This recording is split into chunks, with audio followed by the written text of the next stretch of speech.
Bienvenue dans ce nouveau billet de la Bourse sans stress numéro 99. Et oui, déjà, certainement un numéro spécial pour le numéro 100. Cette vidéo a été enregistrée donc pour la clôture du 2 juin, ne pouvant pas être disponible donc ce week-end. Alors, petit rappel, nous avons l'intention de proposer une formation live sur les options. 4 jours de formation avec 4 spécialistes des options. À Bruxelles, à Genève, dans certaines villes de Paris. Si vous êtes intéressé, si vous voulez voir en tous les cas le webinaire que nous allons proposer donc courant du mois de juin, je vous propose de nous écrire donc laboursenstress@gmail.com.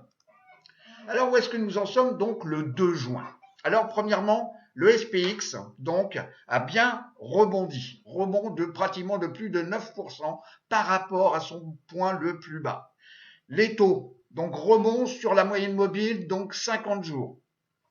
XLE, l'énergie donc a fait un plus haut le 31 mai donc 2022 et rebond sur 3 sous-secteurs, ce qu'on appelle des industries, donc les semi-conducteurs, SMH, le retail, XRT, on va en parler, et XY, qui est ce qu'elle est bien, et les services, donc cycliques.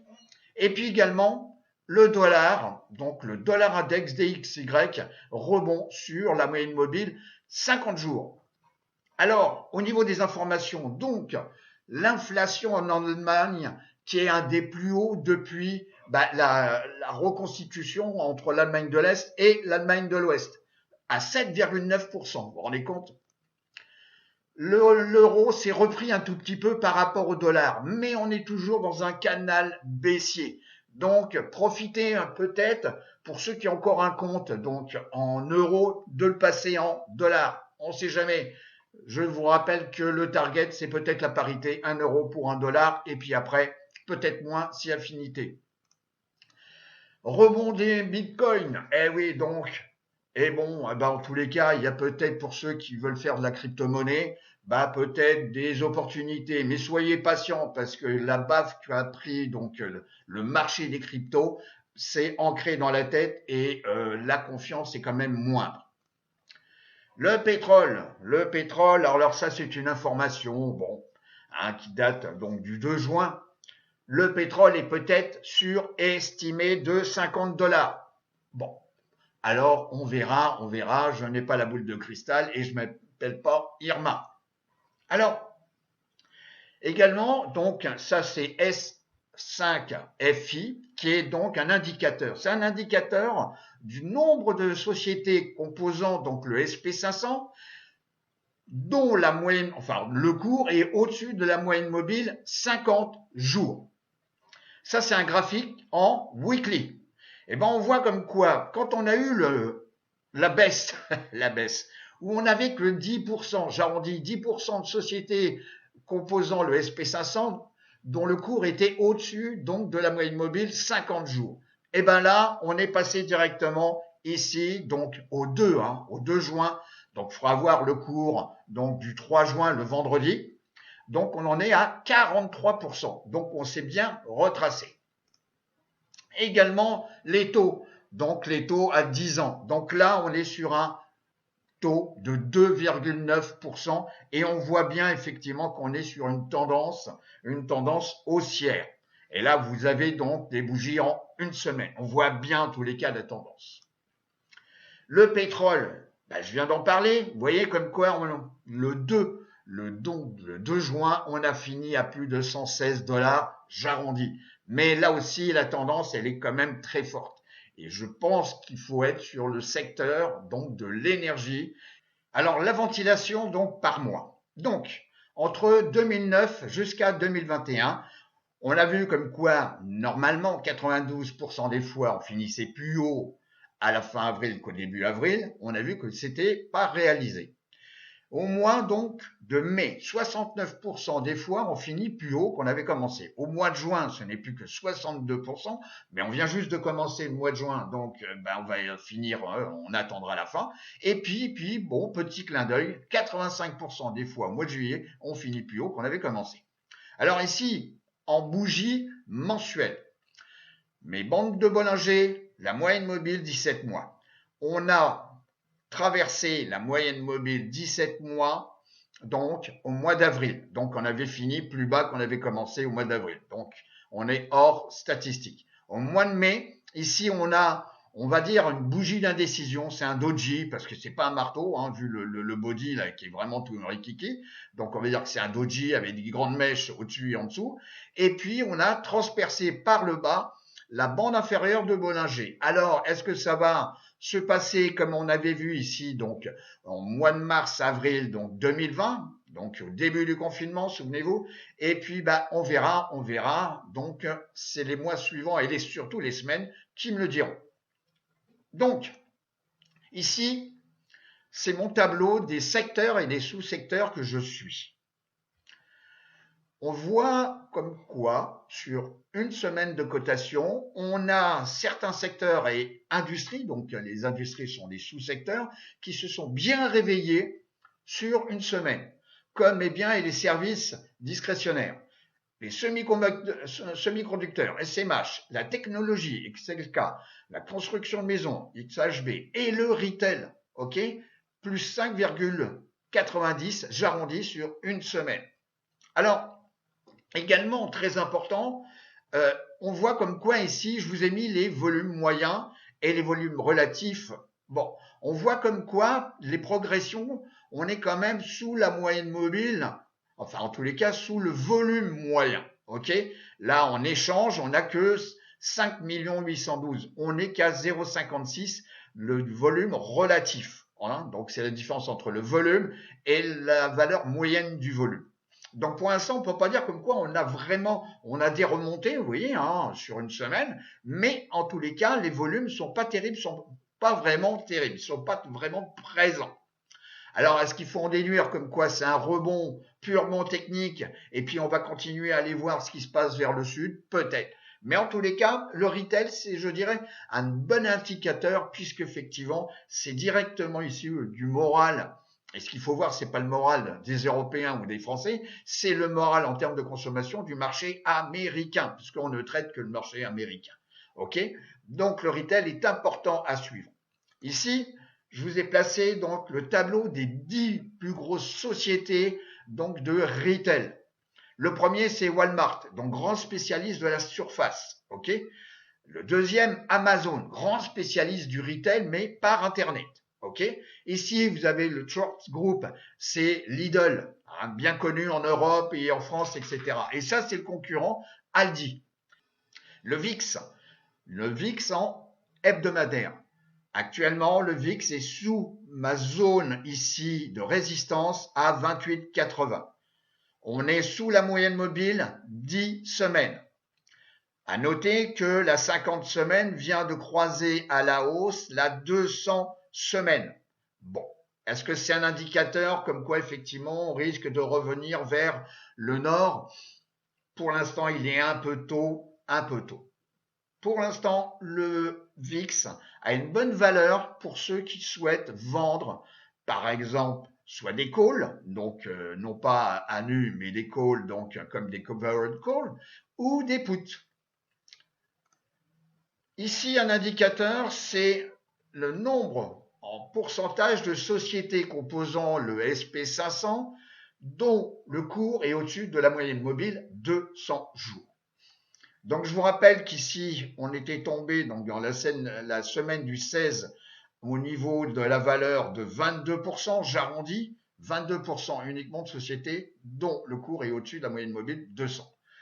Ça s'est réveillé sur la semaine du 23. Là, on vient donc de commencer le mois de juin. Donc la bougie, je vous rappelle que c'est une vidéo concernant le marché du 2 juin, donc la semaine n'est pas finie, il va falloir intégrer le vendredi 3, mais pour l'instant, on est sous la moyenne mobile ici, donc 10 semaines.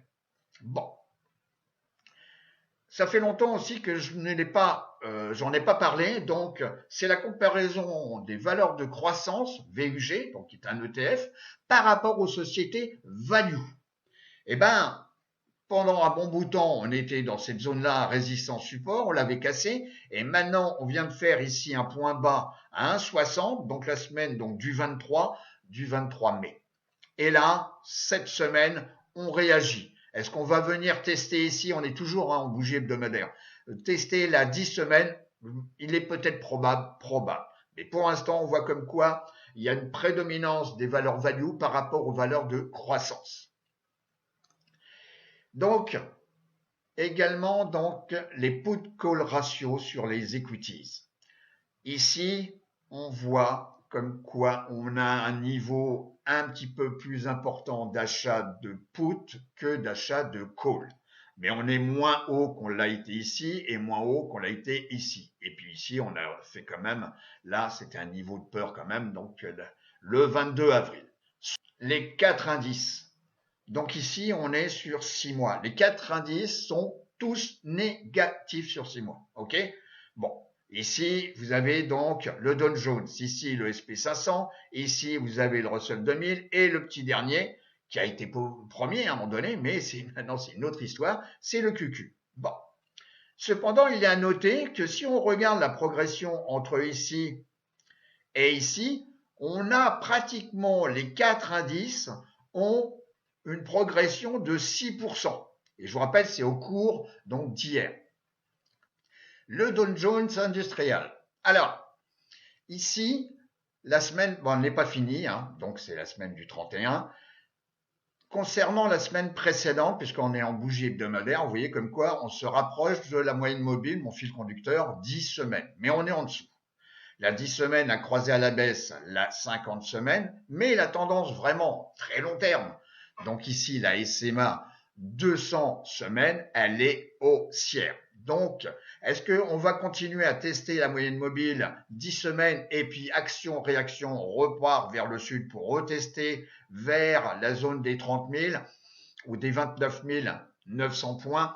Ça m'étonnerait pas. Mais cependant, on n'est pas à l'abri donc d'un rebond et qu'on casse la 10 semaines. Le Nasdaq 100. On a à peu près la même chose. On vient tester ici cette zone relativement importante des 13 000 points. Bon, reteste peut-être de la moyenne mobile 10 semaines. Il est probable. Le retail.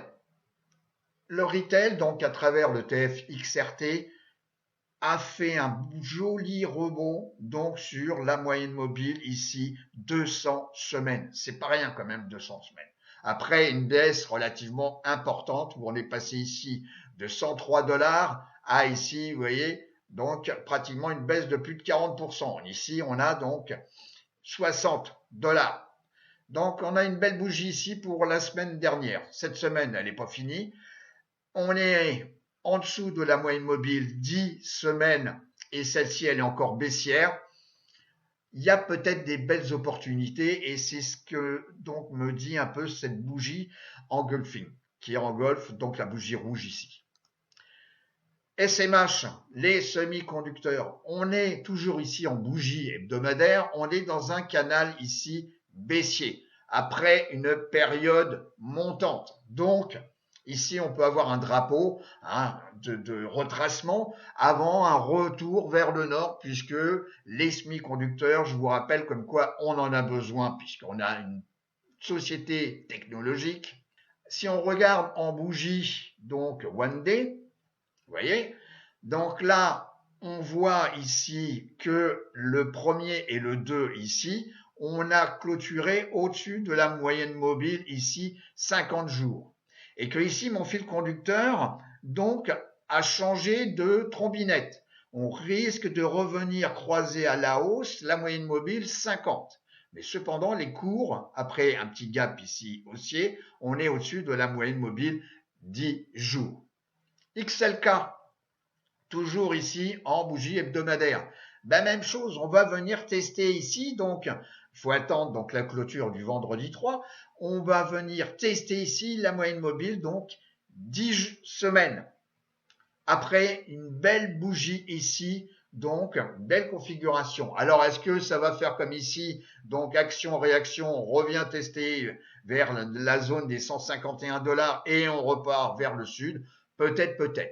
Cependant, la moyenne mobile 50 semaines, elle est toujours haussière, même si on arrive à un point d'inflexion ici, mais elle est toujours une tendance haussière. Et la 200, elle est toujours donc, c'est simple, haussière.